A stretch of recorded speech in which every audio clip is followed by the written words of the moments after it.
Sup, what it does do. Today I'll be talking about some of the decks that got a lot better with this premium collection. These will be decks you will have to keep an eye out on and do not underestimate at all. These decks can be very scary on how they play and have some very insane plays they can do. So first deck will be Shirayuki. A lot of what Shirayuki lacked was having a very good first stride turn. They can create a solid late game with Shibaraku Victor and minusing the opponent's power by 30-40k plus sometimes. And then Shibaraku Victor looping itself constantly to be able to get basically infinite attacks. But getting to that point was always a little weird. The first stride turn was either like kind of farm heavy or a very awkward type of aggressive turn. But with the new stride allows them to have a very strong early game, and it sets itself up. So act once per turn, counterblast one, put a normal unit from your drop to the bottom and flip up a G unit. And then you choose 2 rear guards and search for a copy of each of them and call them. And then the continuous skill, all of your units can attack from the back row while you have another unit with the same card name as themselves. So this card gives Shirayuki access to the Shirayuki Stride Ice Pedal and her GB3, but on first stride. And it sets itself up in the process. So with all this combined, Shirayuki on the first stride turn can very easily attack 7 times at minimum. And in the process, they are playing Shirayuki, so you minus the opponent's power and basically negate any damage triggers they might get. And you usually run Hidden Skull as a stand trigger in here, so Hidden Skull being drove check during your Vanguard's attack and standing another unit is very powerful too. So the deck got exactly what it needed to become a meta-relevant force, which it was already pretty strong. Like, it could take games off of a lot of the top meta decks, but it wasn't consistently doing so in a way that it would be considered a top deck itself. But with the new stride, it is able to consistently have very high pressure first stride turns, which pivot into really strong late game turns also. Next up will be a shout out to different fight, and it will be Dieliner Dimension Police. So why is this deck so much better? First of all, the new G guard is really good because whenever you guard with it, you get to add 2 grade 3s from your drop zone to your hand, which in Dieliner you will typically, they will at minimum be 10k shields, but you can also use them going into your next turn as more offensive threats. So you can fetch your Dizauruses, your Diarms, more Dieliners as ultimate stride fodder. There's just so much utility and versatility the new G-Guard has to where it can very easily let Dieliner smoothly transition into a win. And then the new stride Unibird is also very good because if you don't have like loyal or enough G units face up to make your Gallop big enough to hit, or if you don't have the counterblast, Unibird gives you a very strong way to still be able to use Linka and gain a bunch of cards. So if he gains plus 10k power for each of your rear guards and for each card in your damage zone, so at maximum he can gain up to 100k power, and if he's at 50k or more he gains a crit. If he's at 100k or more he gains plus 2 drives. So combine this with Linka, where you can potentially have 5 drive checks and still have the guard break, is very strong. And you usually go force 2 in this deck, so you will be 3 crit all the time, while Gallop is usually only 2 crit. If you loyal Unibird, then he will get the plus 2 drive basically guaranteed, and he will have 4 crit, and if you have Linka, then he'll have guard break. There's just a lot of things Unibird adds to Dieliner to where the deck can more consistently be able to have a strong play, because sometimes with Gallop you need a lot of counterblasts to set it up, and Dimension Police as a clan lacks good counterchargers. So Unibird gives you a counterblastless way to still have a very threatening Vanguard circle and recoup your hand if you get to the +2 drive part, then you have 5 drives and you just gain a bunch of cards in your hand. And combining this with the G guard, which basically can guard 3 attacks by itself, just makes the deck play a lot smoother and gives it more versatility on how it can play instead of just going Geoma Glass into Gallop every time. So all in all, Dieliner is also very good. Next is Eradicators. Exterminate Dragon's a fucking monster of a card because it punishes the opponent for playing around Stunverse. And even if they do play around both, which is to have 2 front row rear guards, they can still use the main phase effects like Cho-Oh to bind cards on the opponent's field. So you bind the front row, and then you can still do Exterminate to give your front row a shitload of power. And a lot of the times, if you have things like Cho-Oh and Esperdea, you are able to just swing for a very mass amount of power on your first stride to where you can basically kill someone during that turn. So in combination with Stunverse, if the opponent is still playing into Stunverse, then you still have the typical Stunverse in the Vowing Sword play to where you farm a bunch of bind and then gain a shitload of power still. So no matter what your opponent does, they are in a losing situation to where they can't play around both strides at the same time. So depending on the matchup, you might want to play around one or the other. It doesn't super matter right now, but just be aware that this deck can still do a lot of shit on their first stride turn. And now it's more versatile on being able to have more than one line of play. The new G-Guard is also fairly good because it will basically act as a 35k shield most of the time, which Narukami didn't really have a huge shield type of card.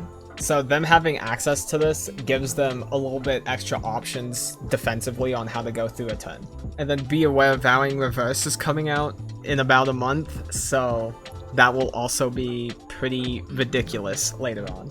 Next we have Spike Bros, and the new stride is Galley. So if you played back during Break Ride era, you might remember Dudley Emperor and Bata and Dragger being a combo, where you basically have 5 really huge attacks. Galley is basically both of those cards slammed into one, and with a lot less cost. So when your rearguard attacks, it gets plus 10k until the end of the battle, and then at the end of the battle, it gets bot decked. And then whenever Galley attacks, you Soul Blast 1 and call 2 units from your deck. So Galley is able to just generate a shitload of attacks and give them a lot of power to be able to create very high pressure kill turns. And they can do this almost without any CB. So with this new stride, Spike Brothers are able to create a whole new build for themselves because they really lacked a strong first stride to go into.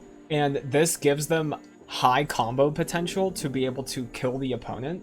So Hellhard probably won't run this, and Rising Greedon could run it, but it becomes its own build where you are looping a lot of the V Dudley stuff and the new Agile fullback to be able to create a bunch of high-powered pressure attacks. So Living Proof did a series of videos talking about the new stride. So I will link his channel in the description, and you can see all the different types of combos and things to look out for when playing the deck.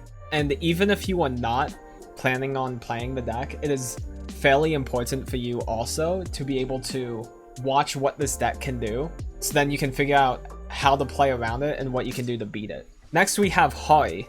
So Hari is not better than Nightmare Dolls just yet, because Nightmare Dolls are just a very consistent force. But if they end up getting hit, then Hari becomes the next best build, which Hari is already a very good deck.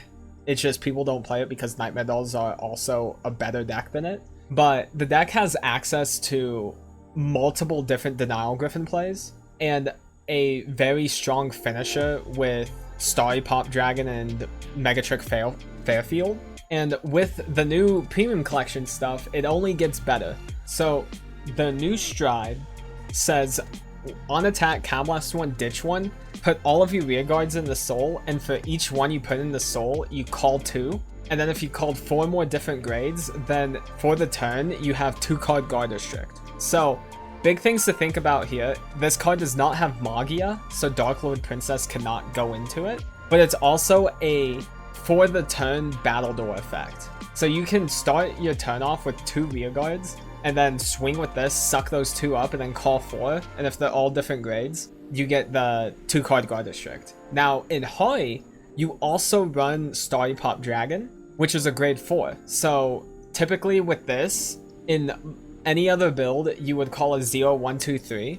But with Hoi, you're able to call a 4 somewhere in there also to replace one of the other grades, which you always want to call the Starry Pop because it keeps giving you Excel markers. And then because Pale Moon have access to multiple ways to just generate a bunch of attacks, it makes the weak 1 card guards a lot more threatening because it makes them 2 card guard restricts. So Hoi right now can also run the Nightmare Doll package in their deck and be able to convert what was already the oppressive Alice Leslie loop into that same turn, but with 2 card guard restrict on every single one at that point. This gives Hoi a very easy way to create aggression in their deck, because one of the things it kind of lacked was being able to do high combo attack turns. It could do a bunch of different Denial Griffin plays that had a really strong finisher, but it did not have the easiest time to be able to create high pressure early games, other than through Dark Lord Princess plus Hoi. The new stride just gives them access to a stronger first stride turn, and you can potentially just kill someone instantly if they're not careful with this. And then the new G guard is also very good. So whenever you guard with it, put 1 or more cards from your hand in the soul. It gets 10k shield for each card put. And if you put 2 cards, then your opponent puts 1 of those standing rears in the soul. So again, it's another Denial Griffin. It's not as insane as like Denial Griffin himself, but this can convert into a really fat shield while also disrupting the opponent's board. And if you do it at the right time or the opponent isn't careful about it, then this thing can murder some oppressive turns that can happen.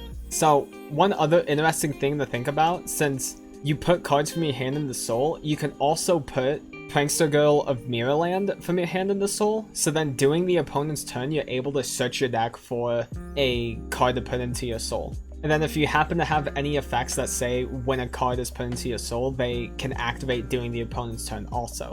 So overall, these new strides and G-Guards make the deck have extra options and makes it play a bit smoother in certain situations. And one other thing to keep in mind is during July, the new Cutie Paratrooper will also be coming out as a promo. And if you're able to get your hands on them, then the deck also still becomes a lot smoother to play with.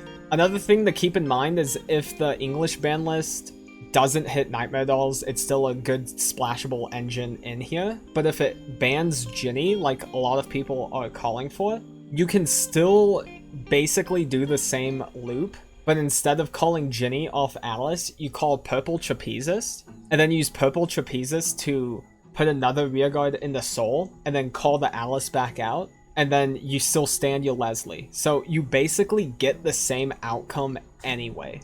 So Hoi is a deck to keep an eye out for, because the deck is still very consistent. It can farm a lot with the Happiness Collector, and it can have multiple Denial Griffin plays, and it has a very strong late game. The last deck on here, I will be talking about Riviere. Riviere becomes a lot better with the new Premium Collection because of Bermuda's new stride. So on attack, you discard 3, bounce all cards from your circles other than Vanguard the hand, so it gets through lock, and then you call 2 cards from your hand to rearguard, and then at the end of that battle, you Counterblast Soul Blast, and then put it back to your G zone, and then stand your Vanguard. So this can do a lot. This basically is a next stage for every single Bermuda Triangle deck. So this can be really good in Highlander, but also in Riviere. So Riviere with this turns into a 3 Vanguard attack deck, going the new Stride into Riviere, into another Riviere but with -1 drive. And in the process, you are generating 4 rearguard attacks because of the Stride bouncing your rears back to hand, and then you call 2 back out. So you go rear, new Stride, and then bounce your field, call 2, and then you can go into Riviere, and then do Riviere, and then after her attack, you go into another Riviere, then you have her attack. So in total, you get 6 drive checks for discarding 5 cards total, but because Riviere also has the on-play to draw more cards, you really don't minus your hand that badly, and a lot of Bermuda's rearguards can either add extra attacks or give you extra draw power or free advantage. Riviere already has a pretty solid time because they have a ride down play with the grade 3 Riviere being able to go down to grade 2, and then they're also very consistent because a lot of the G-era support gave Riviere a bunch of cards to be able to confirm ride the specific ride line. So Riviere in total is one of the most consistent decks in the meta, and with the new Stride, it gives it a lot more pressure that it was lacking before.